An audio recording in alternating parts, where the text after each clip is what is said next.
Okay. Welcome, everybody, to Zen Hustlers Balance podcast. My name is Jared Brake, the creator of Zen Hustlers. We are on a mission to empower professionals, entrepreneurs, busy parents who are feeling out of balance in life, who are feeling overwhelmed, stressed. They know they want to have an impactful, productive life, but they're just feeling held back by different things in their life. Maybe it's overwork, maybe it's lack of sleep, maybe it's fitness, nutrition, any of those areas. So we are here as a free resource website to support you. That came out of my own personal journey as an entrepreneur, as a father, as a husband at the time. And so it was like I was going through my own journey and it was really challenging, almost broke me. I'll be honest, it really did. And I was using all these different resources, whether it was podcasts, books, experts, coaching, and then products to help me come out of that. And my way to pay it forward was creating zenhustlers.com. So on the Zen Hustlers Balance podcast, we are now in season 2. I'm really excited to talk about who we talk to. We talk to the people walking the talk, the people who've been through a personal journey and they want to give back, and they have a very unique way of the way they do give back with the work that they do in the world typically. So today I'm really excited to introduce someone I met on social media because I went through her content and I was like, whoa, she's saying something very unique, very different. That's the kind of person we like to bring on. The more I learned about her journey and her journey to get here today is really quite impressive. And I think it's really going to stand out today. So without further ado, welcome Coach Tiffany Taylor. Thank you so much for having me. I'm excited to be here. Yeah, thanks for making the time today. I know you're busy. And so I really want to just dive right in. Tell us a little bit about your backstory. You are a NLP mindset expert coach. What does that mean? Yes, a few things. So NLP is short for neuro-linguistic programming. This is understanding how language patterns affect the conscious and the subconscious mind. So it's really being able to map out what's going on behind the scenes in your mind, because at the end of the day, we don't rise to the level of our goals. We fall to the level of our systems, and our systems and our strategies are all being stored at the subconscious level. So really, I work with high performers and CEOs and founders and online business owners. How do you really harness the power of the subconscious and program it from your own desire, not just leaving it at the default from the societal conditioning that got you to where you are now? And the backstory is I had a really traumatic upbringing, and I was in therapy for 12 years. And I was really just tired of hearing that you are the way you are. This is your diagnosis. You're just going to have to cope with it. And if you don't want to cope with it, we have these drugs you can take. You'll be on them for life. I hated hearing that. And I, at my core, believed there had to be another way. I didn't believe I was just stuck the way that I was. I didn't believe I was a product of my childhood. I knew there was another way. And that's how I discovered what NLP is. And that's what made me want to study it and then develop it even further to work with clients.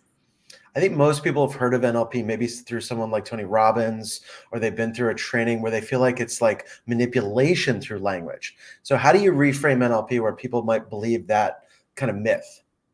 Whether you look at it as manipulation or not, the fact of the matter is you are being programmed every single day, whether that's by the music you're choosing to listen to, the movies you're watching, the news, the articles you're reading. You are always being programmed. And a lot of times, it could be manipulative, but manipulative not meaning the bad connotation of what it is, but meaning just to create a desire. If you think about any advertisement you've seen, they're putting a desire inside of you to want something. Imagine if you can do that to yourself to make you want to be healthier or fitter or get that new habit or reach that next business milestone. It's incredibly powerful. And that's exactly the kind of things we talk about here. We're talking about the best practices, the new habits, because a lot of it breaks down to just small habits, day-to-day small habits that really kind of rewire us, whether it's sleeping, exercise, nutrition, work habits, whatever it might be. I love that quote that you say about we fall to the level of our systems. Give me an example of what that means. So, for example, New Year's is around the corner, and a lot of times people set New Year's resolutions, and we have the best intentions when we set the goal, and we use all of our willpower that first week or so to get it done. And over 80% of people drop off by week 3. It's not because the goal wasn't good, or it's not because the goal wasn't attainable or achievable. A lot of times it's the small goals that get left off. And that's because our patterning subconsciously is going against that. Whether that's at an identity level, you don't identify with the person that has that habit yet, that will set you back.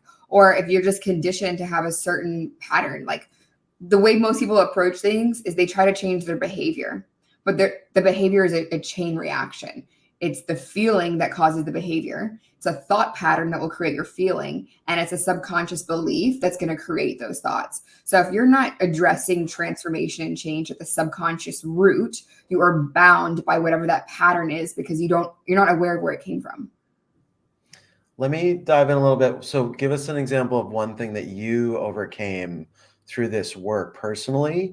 That was something you're like, there's no way I'm going to break this habit or pattern in my life. Do you remember one of those things you could share? Yeah, I mean, negative self-talk, and we're going to get into this in a little bit, but I just assumed everyone spoke terribly to themselves. And I validated that belief because I'd hear these big gurus on social media saying, oh, everyone has this. And I thought, okay, it's normal. I'm supposed to have this. The matter of fact is that it's not true. And it wasn't until I met my first coach who shared, you don't have to live with that. You can be friends with that voice in your mind. That can actually be your cheerleader. And it doesn't have to belittle you every day. I didn't even know that was a possibility. So through this work, I was able to completely release the inner critic to where I speak really kindly to myself. And I'm not sacrificing any level of success by any means to get there. Got it. And so that was one of the things that like just flipped for you to the point where like, okay, this isn't possible. And then once you start doing it, you're like, okay, this really works. This isn't just, this is a new habit. Right. And would you say it was around making friends with that self-critic mind? No, I wouldn't say it's about making friends.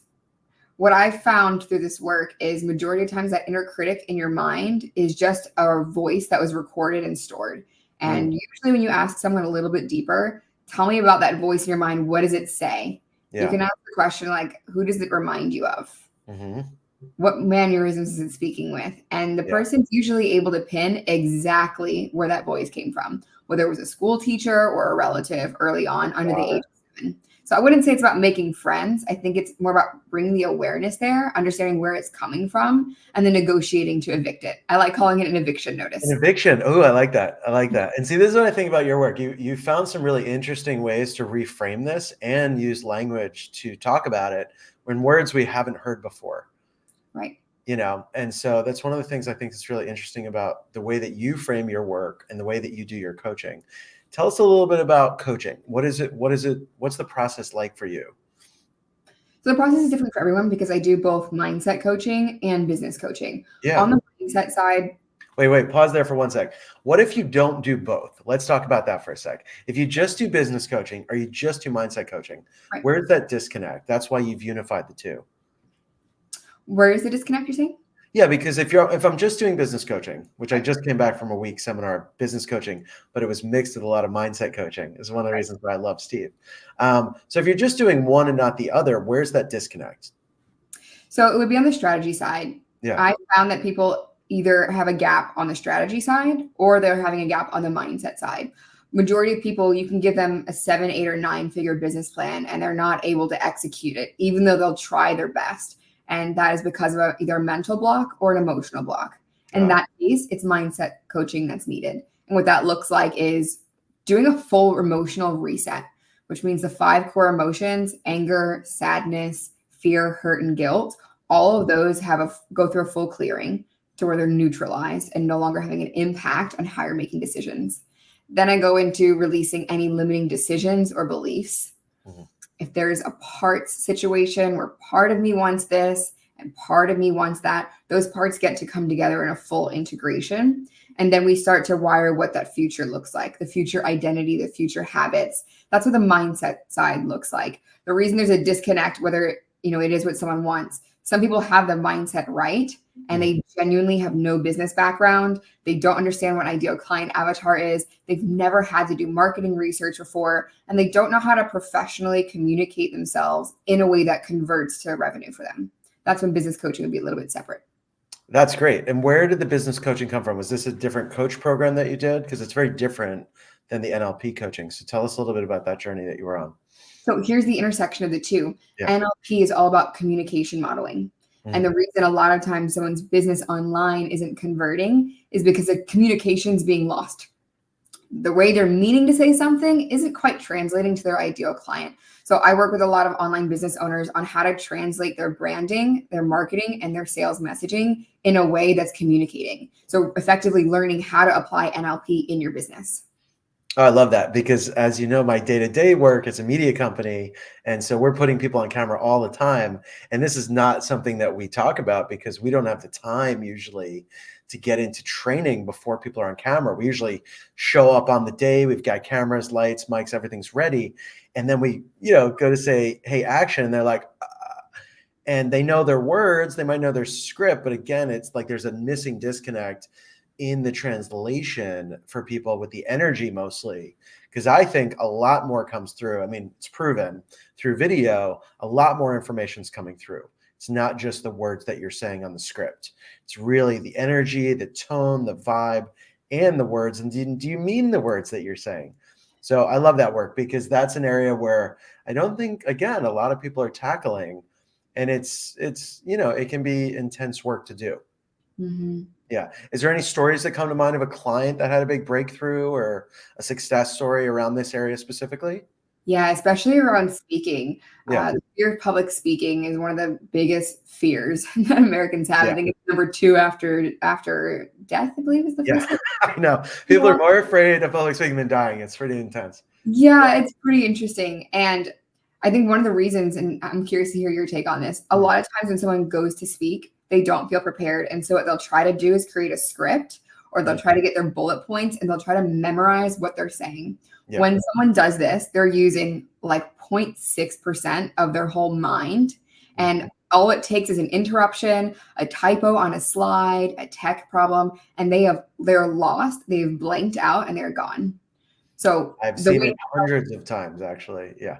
exactly. And so the way NLP will help in this situation is there's an entirely different speaking strategy when you're learning how to speak from your subconscious mind rather than your conscious mind. Because now you have access to the other 90% of information in your mind and you can flow when you're speaking rather than so strongly and tightly trying to hang on to your teleprompter or visualize what it said on your notes. NLP can be incredibly effective there. I've had clients who've had 40 years of a public speaking fear, just crippling fear, cannot get in front of an audience. And then within 2 sessions, like signing up to speak in front of 5,000 people within their company. Wow. No, That is no joke. Like if you've been riddled with that fear your whole life and be able to do that, that is a massive, transformational curve to be on. Massive. Wow. So I'm now going to be recommending my media clients to speak with you before they go live. So thank you. I didn't even know that was part of the work around the public speaking area because a lot of times, and I like to remind people, like video is not public speaking. There's a camera. There's no people in the room. It is a different skill. It's a different fear. So if there's a fear from a camera, it's usually from a childhood, someone told you didn't look a certain way, you didn't sound a certain way as a kid, and that kind of created a negative self-talk story. You carried that into your adult life. You never got over it, and it's still there. Public speaking is a whole nother thing. There was probably another moment in their childhood somewhere, and they were told to be quiet or, your voice isn't valued or something like that. So I could really see the value of the NLP work and the mindset work to break through those two areas specifically. Absolutely. And you're right. Those are two totally different fears. And it comes from the vein of a fear of putting yourself out there and being seen and being judged or rejected. Yeah. But the fear, I've met people who have no problem public speaking, but they will not get in front of a camera. Interesting. Like it's two different fears, right? Yeah. Different, So what we're going to do today, I thought would be fun, is break down some mindset myths because you seem to be the expert at breaking down these mindset myths that a lot of people are walking around really still holding. So I think it's really important work that we're doing to talk about that today, to really break those myths down because they're going down the wrong path. A lot of the times in this conversation, we're talking about paths, right? You have a lot of choices in life. And if you're going down a path and you're working hard to do it, it may not be the right path. And so you're wasting your time and your energy. And those are two things you don't get back. You don't get your time and your energy back. So we're going to bring up myth number 1. You ready? I'm ready. Imposter syndrome is totally normal. So this was perfect for what we were just talking about, being on stage, walking into a room, speaking in front of an audience. Why do we feel that innately? Most people feel an imposter syndrome like, especially as they rise in success even. Mhm. So let's speak to that one for a minute. Why is that a myth? So one of the parts here, and this is where I get really technical with language, like look up imposter syndrome. Everyone uses this term now because we've seen it online. Oh, I just have imposter syndrome. I wish more people would be looking at how to heal and release and fix problems rather than validate that they have a problem. Yeah. This is the same thing as just taking a personality quiz and say, oh, it's just my personality. These things can be changed. The first thing to break this down is an imposter is someone who is intentionally trying to swindle or manipulate someone for their own benefit. Yeah. And I would say 9 out of 10 people, actually, no, 10 out of 10 people I've had this conversation with are not actually doing that. So the word imposter is already the wrong word to use. Imposter syndrome is a full-time thing that's happening in your mind. Most people only have these thoughts coming and going, which means it's part-time. So it's imposter thoughts, but it's not a syndrome. Got it. So yeah, you're breaking down the words. I love it. Yeah. So we're going to boil it down first. Yeah. And the fact that it's normal, no, this is your subconscious mind telling you something. Maybe it's a deficiency in a skill or a knowledge that you need that would make you more confident. I have these very real conversations with people in a private setting, one-on-one. And usually what I find with imposter syndrome, this is someone who has been holding back on investing into mastering their craft. And they haven't been able to maybe financially make sense of that investment or time-wise make sense of that investment. And so they don't feel like their skill level is where it should be to be putting themselves on a platform. If you're putting yourselves on a platform, if you're going to position yourself as an expert, you should feel that internally. And there is a point where you know that. I would say imposter syndrome is real when now you're at a point where you're just collecting certifications and you're excellent at what you're doing. And now you're blocking yourself from getting there. Imposter syndrome is more of, it's not the root cause. It's more of an effect. So you want to find out what the root cause of it. It's absolutely not normal. I would say most experts are not experiencing this at all. And this is something that's pertaining to you and very relevant for you right now while you're listening to this. I would encourage you to ask, what is the imposter syndrome coming up around? And what is it trying to tell you? Is it trying to tell you what to be better skilled at something? Because let that be your permission slip to invest in that thing. Yeah. So do you feel like people shouldn't speak if they're not the expert?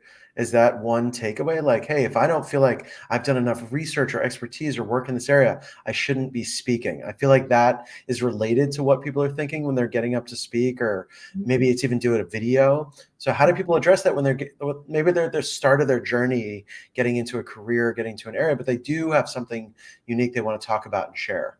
Right. So when it comes to this, I think it's really important that you know what it means to be an expert for yourself. That means you've defined it for yourself. And knowing, especially when it comes to speaking, what is the point of you speaking? Are you there just to hear yourself talk, or are you there to have an impact? If you feel that your speaking is going to have a positive impact on people, that's a great reason to be speaking.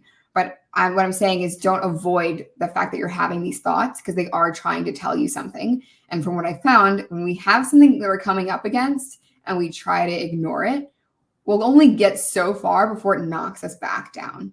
So I would say this is something to really handle proactively and not go at alone, but really get to the root, because that can be released. And I can only imagine how much more powerful you're going to be when you no longer have those thoughts thinking, I shouldn't be here speaking.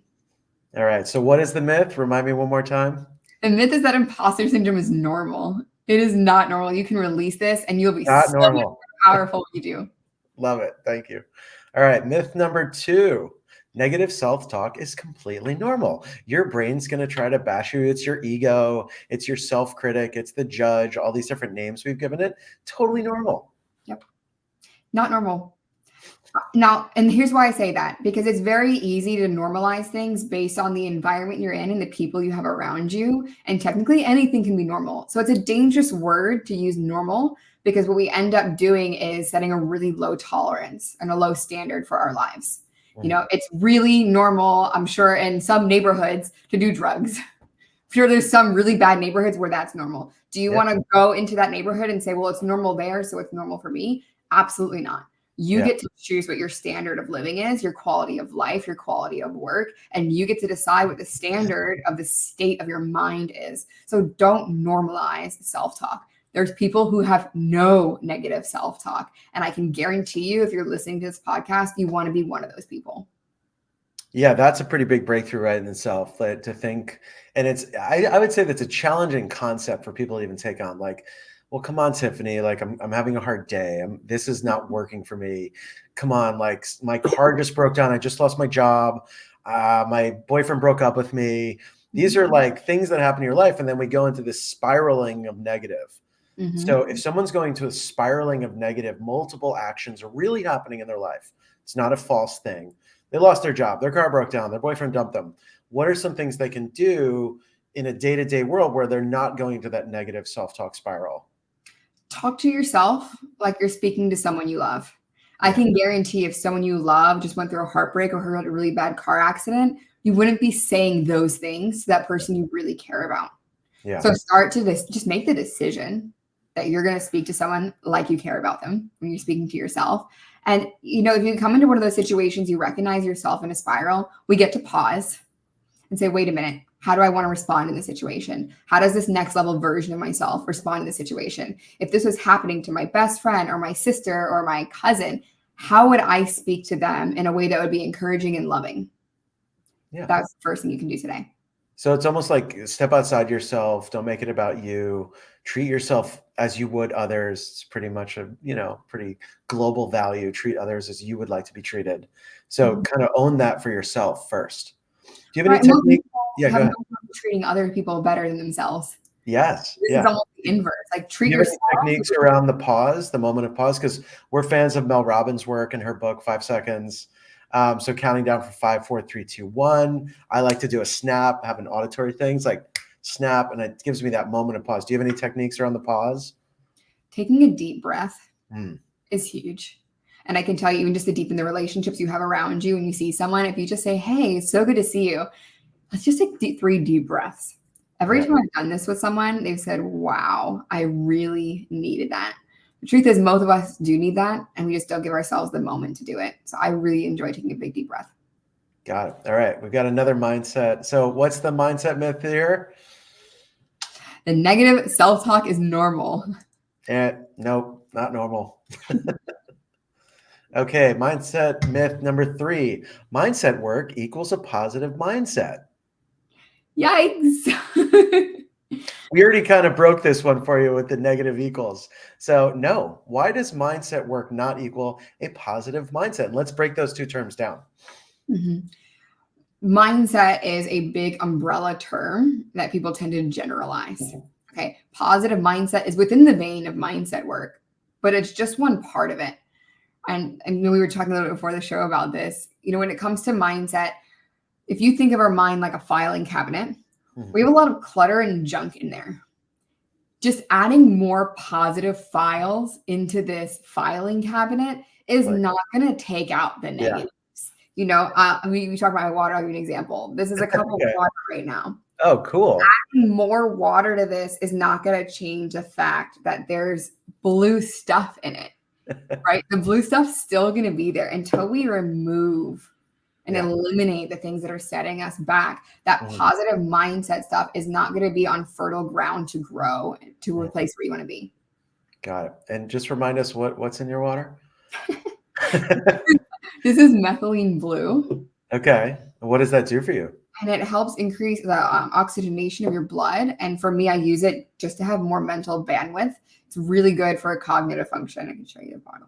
Oh, I Methylene. love it. Thank you. Yes. You And just it's add a couple drops into water and then you get to drink cool blue purple water. yeah, it's the reason it's purple is actually mixed with Ultima electrolytes, which are pink. Got it. So the blue turns a little bit purple, but yes. This is not a product sponsorship, but these are really interesting products I'd like to learn more about. And you can reach out to Tiffany to learn more about these products, I'm sure. Just a big fan. Yeah. So I've noticed you're wearing white, so be careful. All right. So just remind us again, mindset work does not equal positive mindset. It adds to the clutter that's already in your mind, adding those positive notes, and they could be actual affirmations, right? We could be adding affirmations. We could be adding, positive mantras, whatever it is. You're adding to the clutter that's already in your head. So until you actually clear the clutter, clean the slate, those positive things are just going to get kind of, what's your analogy? The file cabinet? Filing cabinet, but I'll share Yeah. this with you too, because you mentioned affirmations, Yeah. and this is something I speak out on a lot. Okay. If you're using affirmations day after day, and it's not sinking in, it's because you have a wall between your conscious mind and your subconscious mind called the critical faculty. The critical faculty's job is to reject any statement that is not aligned with its internal subconscious beliefs. If someone's needing to use positive affirmations, the reason they need them is because it's not integrated with their identity yet. If you can integrate that with your identity, you will no longer need the positive affirmations. Got it. All right. So there's work to be done. You got to clear it out first. This goes back to working with a coach, and you're huge proponents of coaching. So let's talk about that for a sec. Why is it so powerful to not try to do this work on your own? Why is it so powerful to have a coach? There's certain things we can't do for ourselves. Like you can't be your own therapist, probably can't be your own doctor. And if you are cutting hair, you probably can't cut your own hair either. By nature, we have blind spots. And as in the name, we're blind to the things that are blocking us. Even myself as a master practitioner, I have blind spots that are blocked. When you have someone else that can take an objective view of what's going on, they can map out your mind with you so you can see what they see and you can uncover and reveal the things that might be holding you back. My guess is if you haven't found those things yet on your own, you're probably not going to. And the most valuable resource we have is our time. Why not save yourself the decades of trying to figure out on your own and just get the thing removed? Got it. Thank you. And how do you find that people resonate with selecting a coach? Because there's a lot of coaches out there. There's a lot of people selling coaching. There's a lot of high-end to every level of program out in the world. How do people feel good about the coach they're selecting to know that this is the right person for me? It's a little bit like a therapy session coach. Yeah. Yeah. So 2 things you want to really be aware of. 1, I really encourage you to become the CEO of your mind. That means learn enough about your subconscious mind to pin what the challenges are that you're having. So when you go to a coach, you already know what the problem is and what the outcome is that you're looking for. If you don't have that level of awareness, you're going to fall into anything. And the second piece of advice I have here is ask the coach, what professional skills trainings have you done? And there's 2 things you want to look for. 1, you want to watch their physiology. You want to watch their face, their movements, where their eyes are going when you ask that question. That will They're tell like, oh yeah, let me tell you about my coaching. that'll tell you a lot too. Okay. You want to check, has this person done skills training or have they just been to a bunch of events and watched courses? Coaching is a skill set. When you take a course, you're getting knowledge. You're not getting a skill. A skill set is something that's being practiced. That means they've actually been doing these techniques with a trained professional who's giving them feedback, critiquing them, and making sure that their skills are sharpened. So look for someone who has professional skills training, not just someone who's been a collector of experiences, books, and certifications. And then when you ask them, watch their facial expressions to see where their eyes go, how they move their face. We watch a show called Lie to Me. So there's a lot of telltale signs on the face when people are not telling you the truth. And then you can know maybe this isn't the right person for me to be working with. Right. Yeah. Got it. Not everyone can afford the high-end coaching in the world. So what's a good place for people to get started? What are some good resources for people to get started? So I think group coaching is super underrated. Really underrated. And I know in my programs, I am not the kind of coach that wants to build a codependency with clients. I empower them to understand how their mind works and then be resourceful of this is the problem. I know exactly what needs to be done. I know how to find the person who's going to help me with that. I think the first level of anything is self-awareness. But once you have that awareness, decide the same approach you have with your goals when you write those out. In parallel, write down the things you need to break through in order to achieve those goals. So if you want to be a powerful speaker and you want to be an excellent content creator, write the list of what you need to break through. A fear of being judged, a fear of being rejected, a fear of public speaking. I need to brush up on my actual speaking skills. Have the list of what investments you're going to make to release those roadblocks so you have an effortless experience while you're reaching your goals.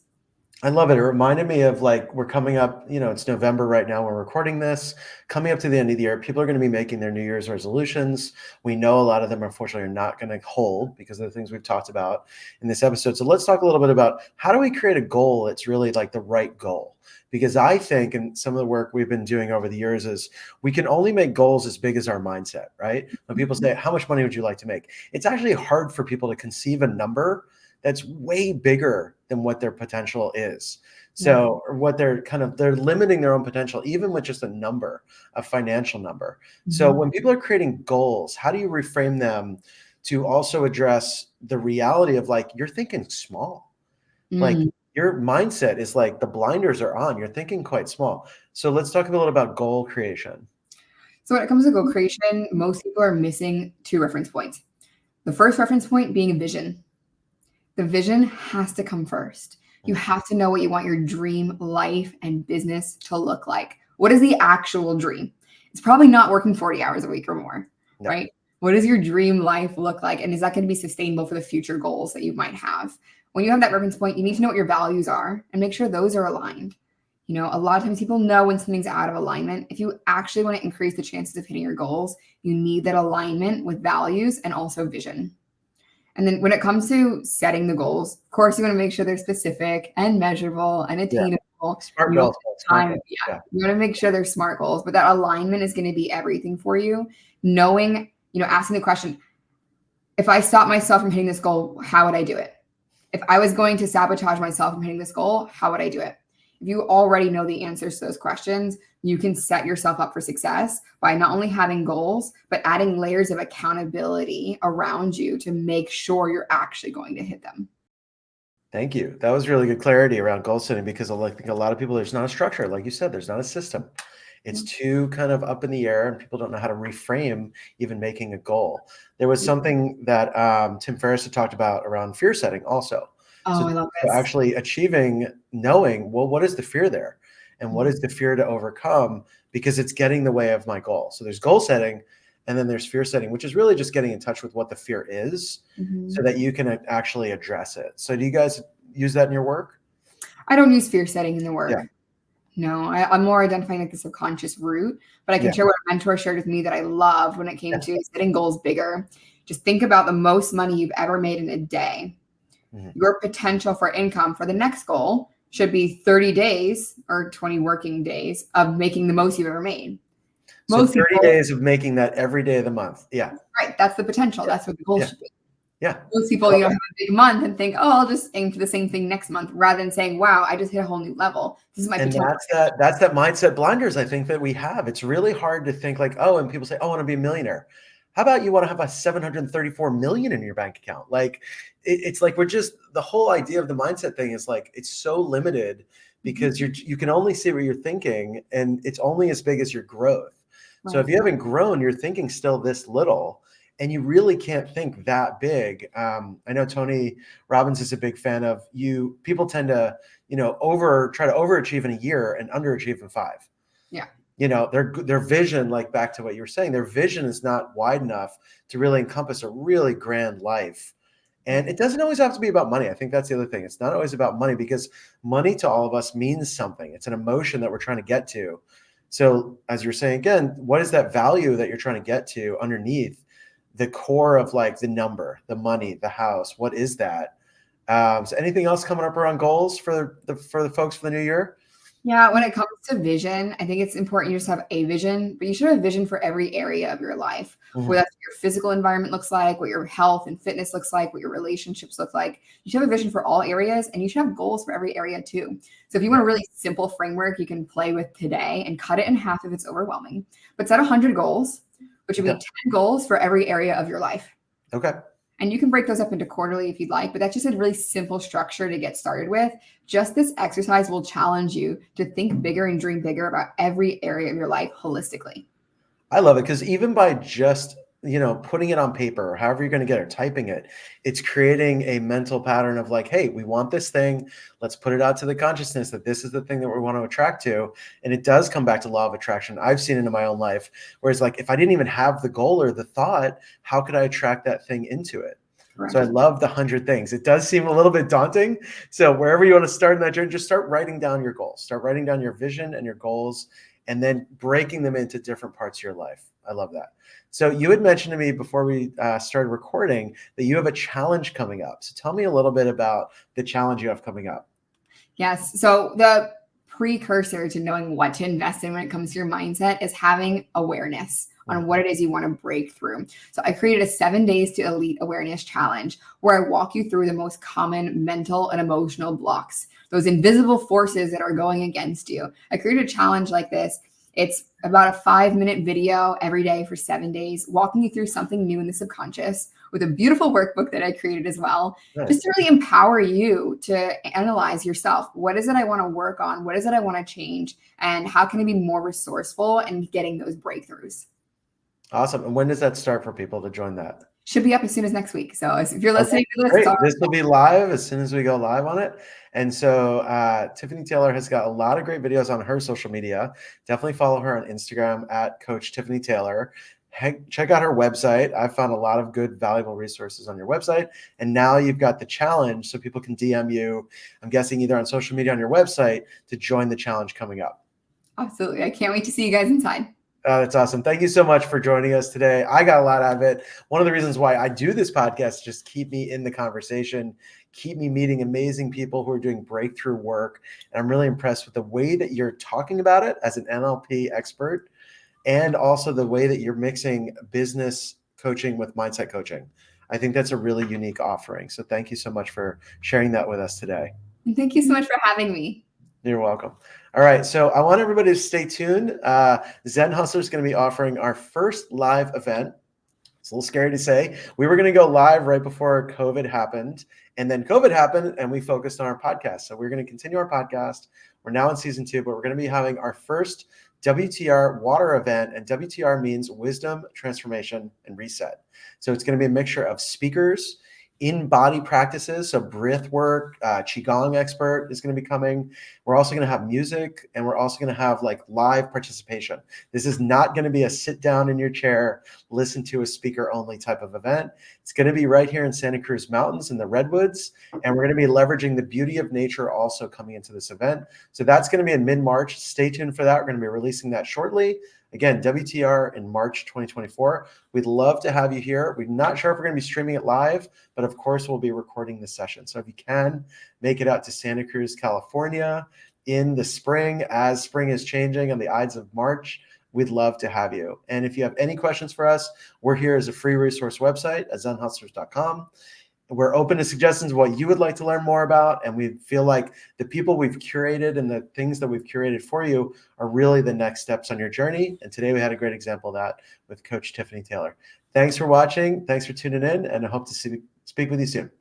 Take care.